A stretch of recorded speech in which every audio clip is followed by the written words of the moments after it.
বন্ধুরা, আগের ভিডিওতে আমরা রুট লোকাসের কিছু ক্যারেক্টারিস্টিক নিয়ে আলোচনা করেছি। এবার আমরা রুট লোকাসের আরেকটা গুরুত্বপূর্ণ ক্যারেক্টারিস্টিক নিয়ে আলোচনা করব। প্রথমে আমরা এই সিস্টেমটা পর্যালোচনা করব। এই সিস্টেম থেকে আমরা যে পোলগুলো পাই সেগুলো হচ্ছে 0, -1, -2 আর -4। এই সিস্টেমের জন্য আমরা যে 0 পাই সেটা হচ্ছে -3। এখানে -3 হচ্ছে 0, তার কারণ হচ্ছে সিস্টেমের ট্রান্সফার ফাংশনে আমরা যদি s -3 বসাই তাহলে সিস্টেম ট্রান্সফার ফাংশন 0 হয়ে যায়। এই কারণে -3 হচ্ছে 0। এটা আমরা আগের চ্যাপ্টারে দেখেছিলাম। এই সিস্টেমের জন্য -1 হচ্ছে একটা পোল, কারণ s যদি -1 বসানো হয় তাহলে ট্রান্সফার ফাংশনটা ইনফাইনাইট হয়ে যায়। এখন লক্ষ্য করে দেখো যে আমাদের এই ট্রান্সফার ফাংশন থেকে আমরা 4টা পোল পাচ্ছি এবং একটা মাত্র 0 পাচ্ছি। কিন্তু আগের ভিডিওতে আমরা দেখেছিলাম যে একটা রুট লোকাসে একটা পাথ শুরু হয় একটা পোল থেকে, এই পোল থেকে শুরু হয়েছিল এবং রুট লোকাসটা শেষ হয় একটা 0-তে। তো আগের লেকচারে যে রুট লোকাসটা ছিল সেখানে আমরা দেখতে পাচ্ছি যে 2টা পোল ছিল আর 2টা 0 ছিল। তো বলা যায় যে প্রত্যেকটা পোলের জন্য একটা করে 0। পোল থেকে রুট লোকাসটা শুরু হবে, 0-তে গিয়ে শেষ হবে। পোল থেকে রুট লোকাস শুরু হবে, আবার এই 0-তে গিয়ে শেষ হবে। কিন্তু এই সিস্টেমের জন্য যেটা সমস্যা সেটা হচ্ছে এখানে 4টা পোল আছে কিন্তু একটা 0 আছে। তো এই ক্ষেত্রে আমরা কিভাবে রুট লোকাস ড্র করব সেটা আমরা এই লেকচারে দেখব। এখানে আমরা -3তে একটা 0 পাই। তো এই সব ক্ষেত্রে আমরা কনসিডার করি যে আমাদের প্রত্যেকটা পোলের জন্য একটা করে 0 আছে, কিন্তু কিছু 0 হচ্ছে ফাইনাইট, কিছু 0 হচ্ছে আসলে ইনফিনিটিতে আছে। যেমন এখানে আমরা -3 পেলাম একটা 0, -3 হচ্ছে একটা ফাইনাইট 0। আমাদের এখানে 4টা পোলের জন্য আমাদের 4টা 0 আছে, তার মধ্যে -3 হচ্ছে ফাইনাইট 0। আমরা -3 কে বলবো ফাইনাইট 0, কারণ এখানে একটা ফাইনাইট ভ্যালু আমরা পাচ্ছি। এবং আমরা বলবো যে বাকি যে 3টা 0, এখানে বাকি 3টা 0 আছে কিন্তু সেটা আছে ইনফিনিটিতে। তো এখানে অ্যাসিম্পটটের ধারণাটা খুবই ইম্পর্টেন্ট। রুট লোকাসটা আমরা যখন ড্র করব তখন আমরা যদি একটু ফিগারটা দেখি তখন আমরা দেখতে পাচ্ছি যে আমাদের 0-তে হচ্ছে একটা পোল, -1-এ একটা পোল, -2-তে একটা পোল, -3-তে একটা 0, -4-এ আরেকটা পোল। তো এখানে -1 থেকে একটা রুট লোকাস শুরু হয়েছে, 0 থেকে একটা রুট লোকাস শুরু হয়েছে, তারপর লোকাসটা এই দিকে গিয়েছে। তো লোকাসের আরেকটা পার্ট এখান থেকে শুরু হয়ে এখানে গিয়েছে।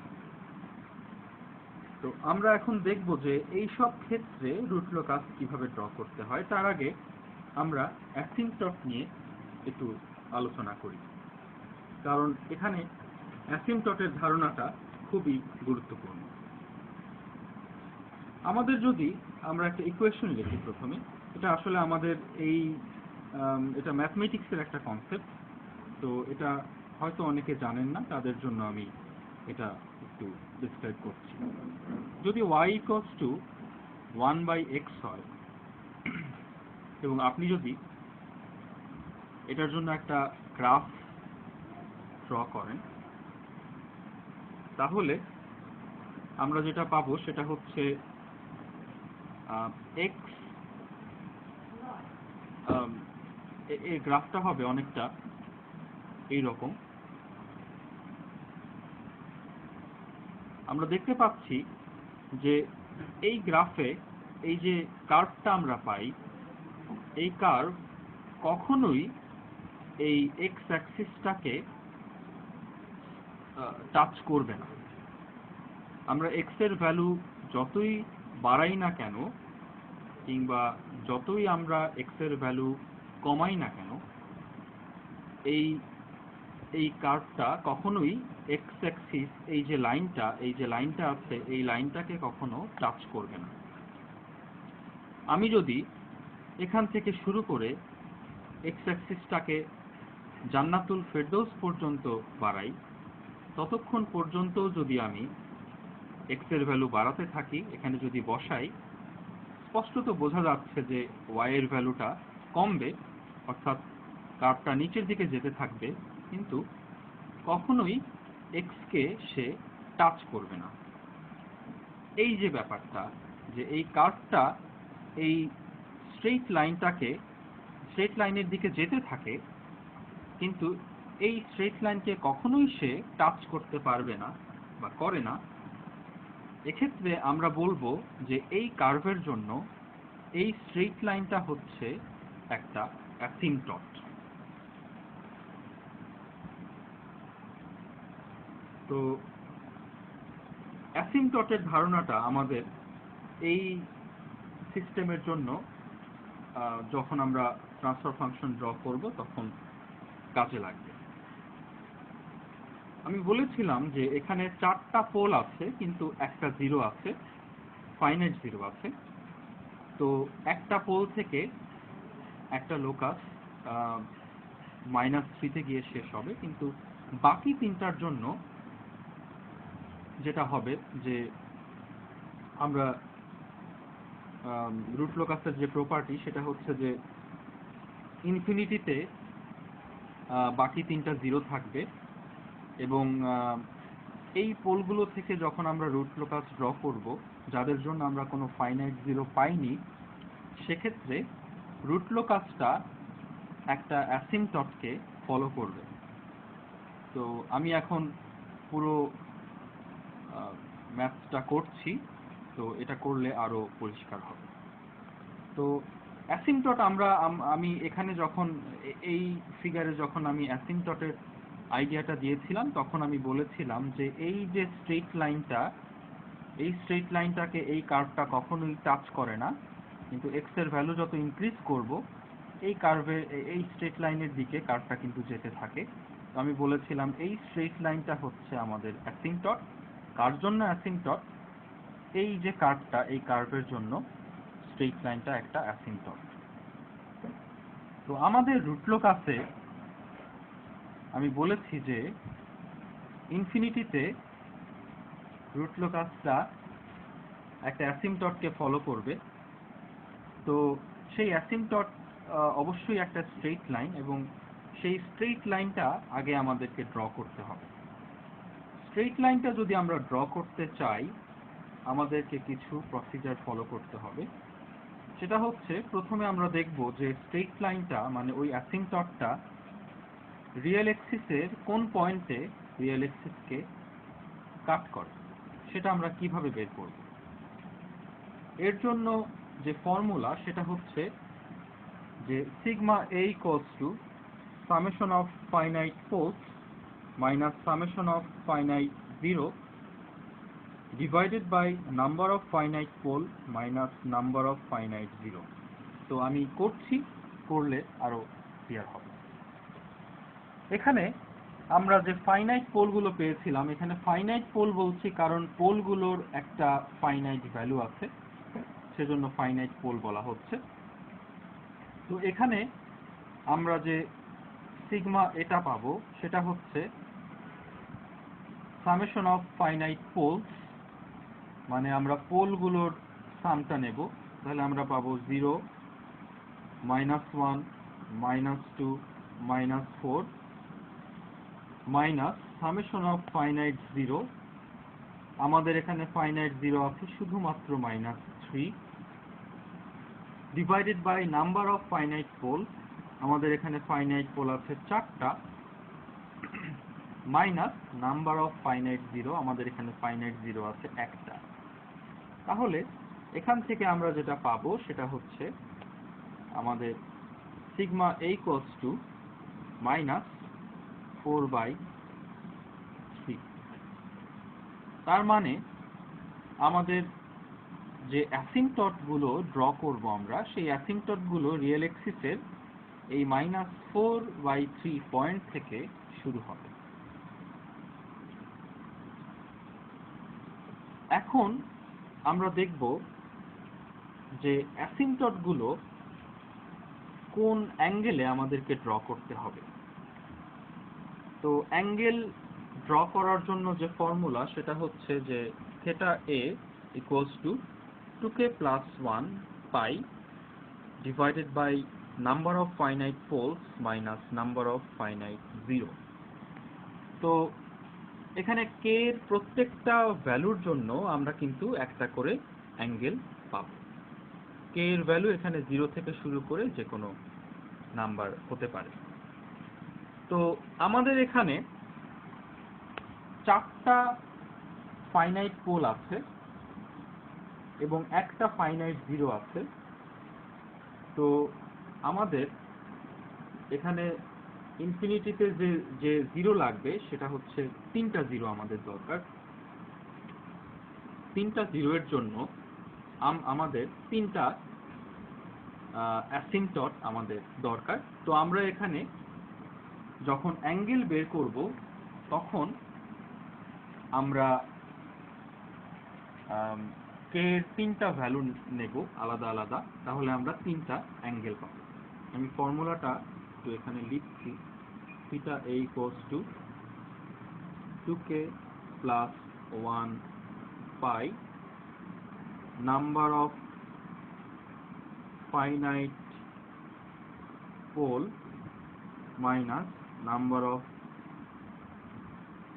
ফাইনাইট 0।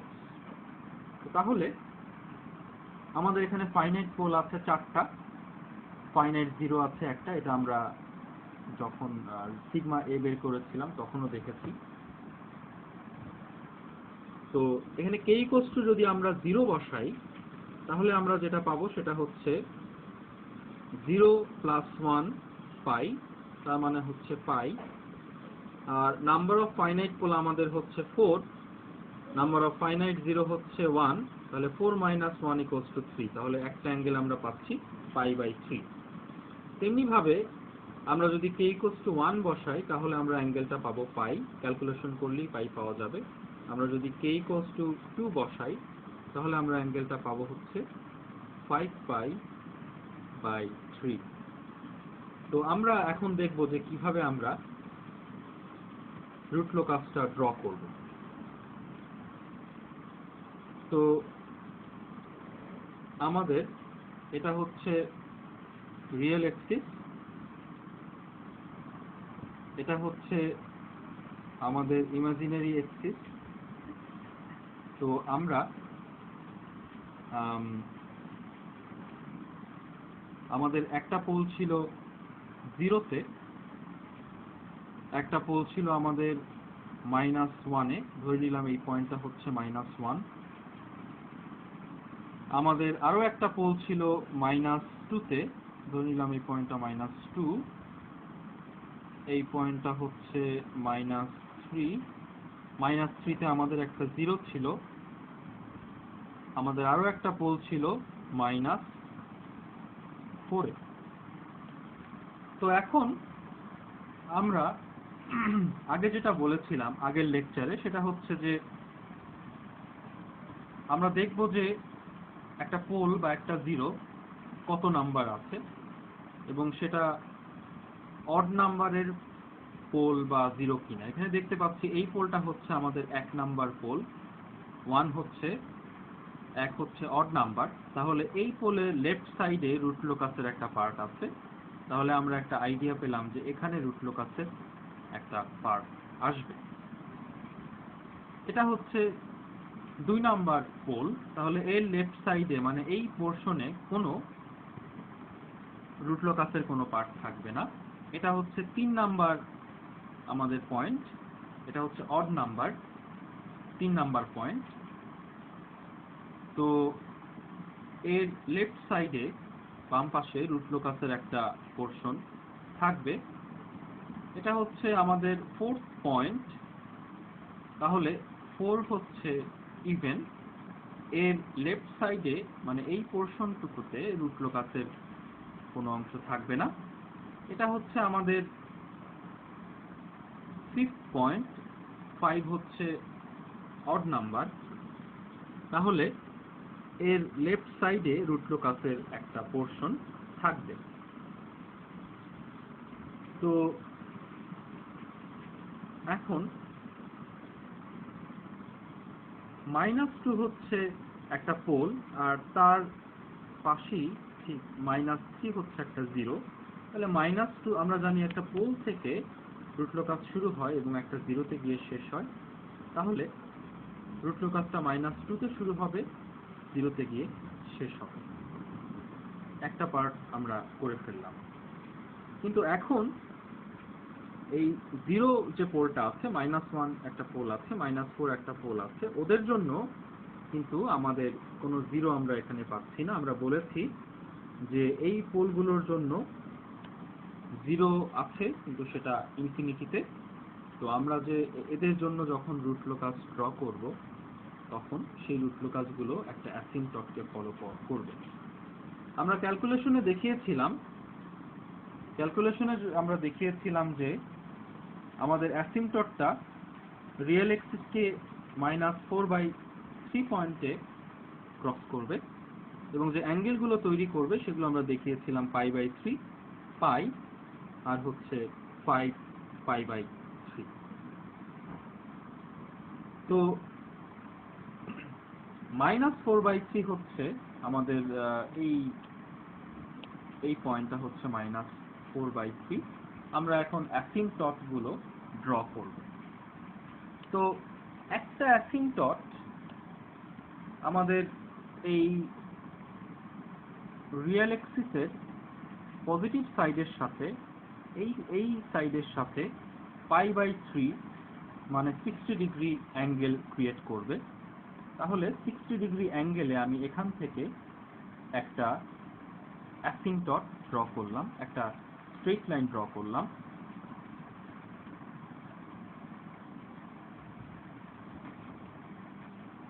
এখান থেকে আমি আরো একটা স্ট্রেট লাইন ড্র করব। তো সেই স্ট্রেট লাইনটা আমি দেখতে পাচ্ছি যে x এর সেই স্ট্রেট লাইনটা আমাদের এই রিয়েল এক্সিসের সাথে পাই অ্যাঙ্গেল তৈরি করবে, মানে 180 ডিগ্রি অ্যাঙ্গেল ক্রিয়েট করবে। তাহলে আমাদের যে অ্যাসিম্পটট সেটা হচ্ছে এটা। এখানে অ্যাঙ্গেল সম্পর্কে একটা কথা বলে নেওয়া ভালো, যে অ্যাঙ্গেলটা আসলে আমার এই সাইড থেকে কনসিডার করতে হবে। যেমন আমি বলেছিলাম যে 60 ডিগ্রি, তাহলে এখানে যদি 0 ডিগ্রি হয়, যেখানে আমি কলমটা রাখলাম, তাহলে আমার 60 ডিগ্রি হচ্ছে এটা। আবার আমি যে 180 ডিগ্রিতে এই সাইডে এখানে এই বরাবর ড্র করলাম, সেটা কেন? কারণ হচ্ছে এখান থেকে যদি আমি কনসিডার করি, তাহলে আমার 180 ডিগ্রি হচ্ছে এই অ্যাঙ্গেলটা। তো সেই কারণে আমার অ্যাসিম্পটটটা হচ্ছে এই বরাবর। এখন এখানে আরো একটা যেটা আছে সেটা হচ্ছে 5 π/3। তাহলে 5 পাই বাই 3 হচ্ছে 5 ইন্টু 180 ডিভাইডেড বাই 3। তাহলে আমরা এখানে যে অ্যাঙ্গেলটা পাচ্ছি সেটা হচ্ছে 300 ডিগ্রি। তাহলে আমাদের 300 ডিগ্রিটা হবে অনেকটা এরকম।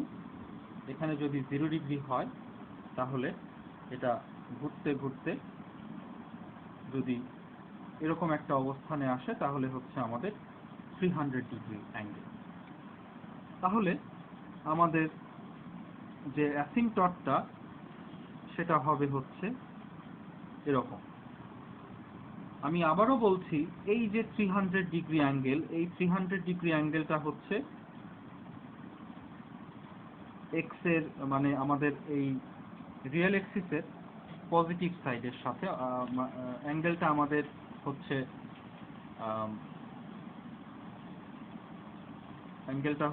এখানে অ্যান্টি ক্লকওয়াইজ। তাহলে আমাদের এই যে অ্যাঙ্গেলটা আমরা পেলাম এটা হচ্ছে আমাদের 300 ডিগ্রি অ্যাঙ্গেল। কোনোভাবেই এই অ্যাঙ্গেলের সাথে এই অ্যাঙ্গেলকে মিলিয়ে ফেলা যাবে না।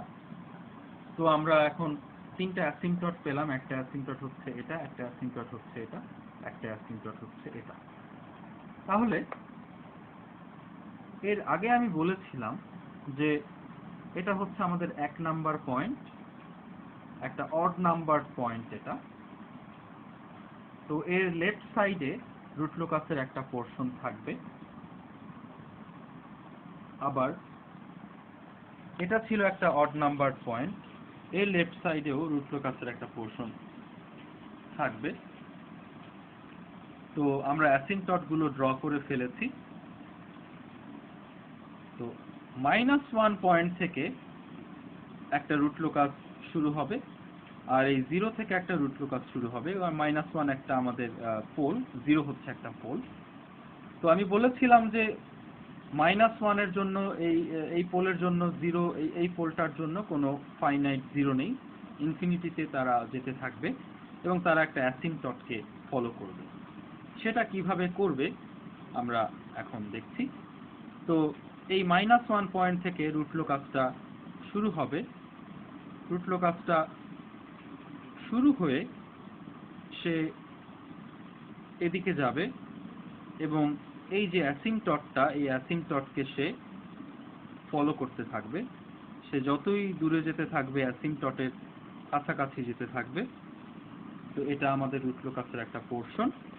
আবার এই 0 থেকে একটা রুট লোকাস শুরু হবে। তাহলে 0 থেকে একটা রুট লোকাস এখানে আসার পর যখন এই পয়েন্টে মিট করলো অন্য রুট লোকাসকে, তখন সে এই অ্যাসিম্পটটের দিকে যেতে থাকবে। যতই দূরে যাবে সে অ্যাসিম্পটটের তত কাছাকাছি যাবে, কিন্তু কখনোই টাচ করবে না।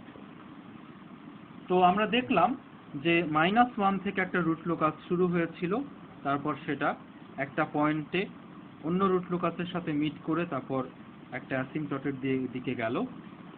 0 থেকে একটা রুট লোকাস শুরু হয়েছিল, তারপর সে একটা পয়েন্টে অন্য রুট লোকাসের সাথে মিট করে তারপর একটা অ্যাসিম্পটটের দিকে গেল। এখানে একটা কথা হচ্ছে যে এই রুট লোকাসটা -1 থেকে যে রুট লোকাসটা শুরু হয়েছে সেটা এখান থেকে শুরু হয়ে যে এখানেই গিয়েছে, এটা আসলে বলার কোনো কারণ নেই। আমি বোঝানোর জন্য আসলে এটা বলেছি। এখানে আপনি যদি কনসিডার করেন যে -1 থেকে শুরু হয়ে তারপর এই দিকে সে গিয়েছে আর 0 থেকে শুরু হয়ে এই দিকে গিয়েছে, তাহলেও আসলে একই রুট লোকাস আমরা পাবো। তো অন্য যে আমাদের একটা পোল আছে সেটা হচ্ছে -4। তো -4 থেকে অবশ্যই একটা আমাদের রুট লোকাস শুরু হবে এবং সেটা একটা অ্যাসিম্পটটকে ফলো করবে। আমরা বলেছিলাম আমাদের এই অ্যাসিম্পটটটা ছিল 180 ডিগ্রি, মানে একদম এই রিয়েল এক্সিসের সাথে রিয়েল এক্সিস বরাবর। তো সেই রুট লোকাসটা হবে এই বরাবর। তাহলে এখান থেকে আরেকটা রুট লোকাস আমরা পাবো। তাহলে আমরা দেখলাম যে কিভাবে ফাইনাইট 0 না থাকলে রুট লোকাস ড্র করতে হয়। তো এখানে যদি আমাদের অ্যাসিম্পটট যদি এমন না হয়ে অন্যরকম হতো, তখনও কিন্তু আমরা খুব সহজে রুট লোকাসটা ড্র করতে পারতাম। অ্যাসিম্পটটটা যদি এমন, আমি আরো একটা এক্সাম্পল এখানে আমি দেখাচ্ছি।